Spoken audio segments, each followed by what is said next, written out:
5 tips for better espresso. Let's go!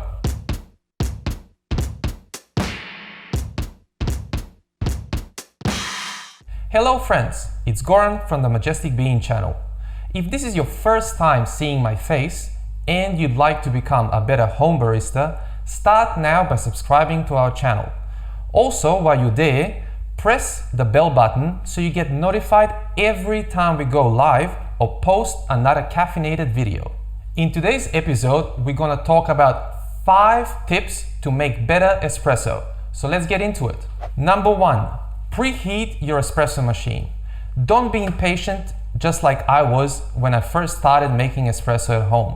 I was trying all sorts of different ways to avoid waiting for 20 to 30 minutes and even made a video where I show a trick how to make espresso without preheating your machine. That title to the video is up here in the corner. Anyway, the most important thing that I can tell you is please be patient. I know it takes some time for the machine to preheat, but what that does is it brings all of the elements inside the machine up to temperature.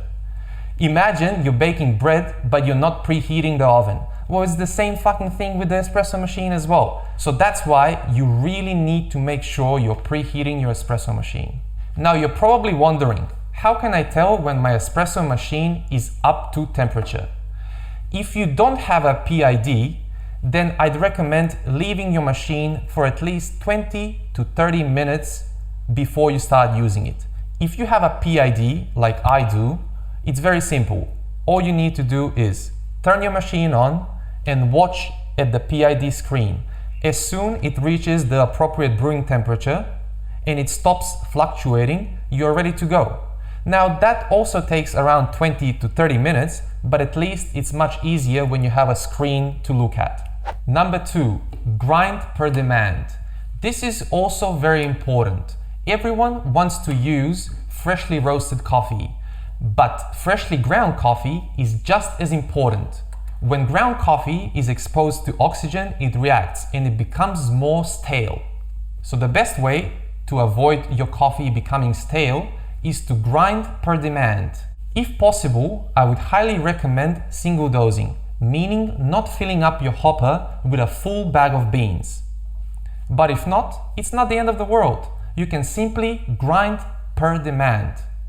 If you don't believe me, there is a simple experiment to do to see how oxygen affects ground coffee. Take a dose of coffee, grind it, and leave it for 5 minutes. After 5 minutes have passed, prepare your shot and pull an espresso, but make sure you record the extraction time. Now do the same thing, but use the ground coffee as soon as it's ground, meaning prepare your espresso shot and pull it ASAP.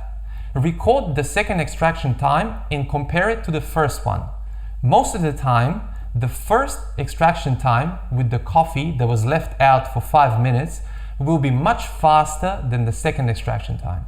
Since we're talking about grinding per demand, check out this video we made a while ago where we covered this topic more into detail.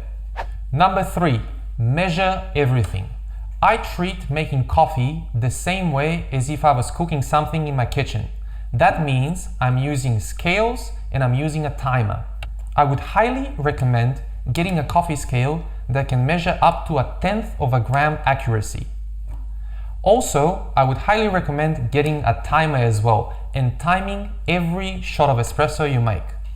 Make sure you have a recipe, you strictly following that recipe and making appropriate adjustments to taste.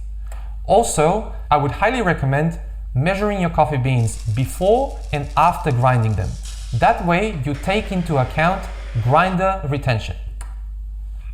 Make sure you're using weight and not volume when you're measuring your yield.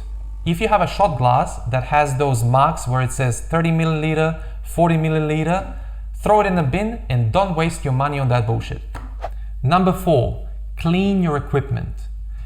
Dirty equipment results in a bad tasting espresso. That's why you need to make sure you scrub the shower head after each time you pull a shot. Also, when you're done making espresso for the day, make sure you backflush with chemical. I see a lot of dirty machines on the Facebook Gaggia Classic group.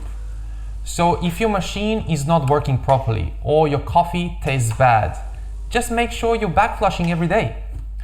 What I do here with my Gaggia Classic machine is I use chemical and backflush every day after I'm done making espresso.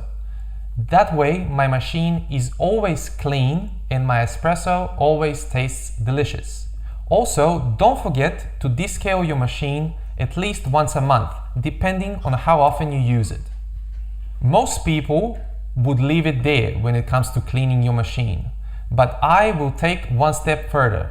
Your grinder is also very important when it comes to the cup of coffee you're drinking. Make sure you're cleaning your grinder at least once a month, or even more often, depending on the beans you're using. If you're using very oily beans that are leaving a lot of oils and residue in the grinder, then you probably want to clean it more often. I would also highly recommend using grinder cleaning tablets because not only they clean your grinder, but they also get rid of all of the oils and smells that beans leave in the inside. Soon we'll be making a video about how to clean your grinder and how it should be done, so stay tuned for that. Number 5, use clean water. Water is probably the most underrated and underappreciated element when it comes to brewing delicious coffee. You see, that delicious espresso you're making from your espresso machine is mostly water, so you really don't want to ignore the quality of your water. Most people would use tap water, and that's alright, but the easiest way to see if your tap water is good or bad for brewing coffee is to just take a sip. If it tastes alright, then it's probably gonna be good for making coffee. But if it tastes like shit, then you probably need to avoid using it and maybe use a water filtering jug. If you're a millionaire, you can probably use bottled water, but here at the Majestic Bean channel, we just use a water filtering jug. There are companies out there that would sell packages full with minerals that you can mix with your tap water and create your own brewing water. One of those companies is called Third Wave Water, and apparently it's very good. If you want to check them out, I left the link in the description below.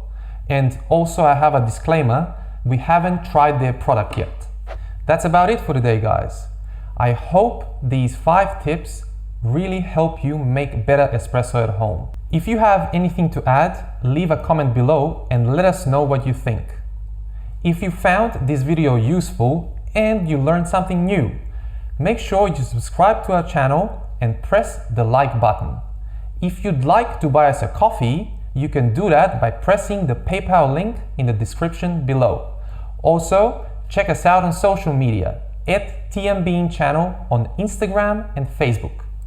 With that being said, I thank you so much for watching and I'll see you in the next video. Bye.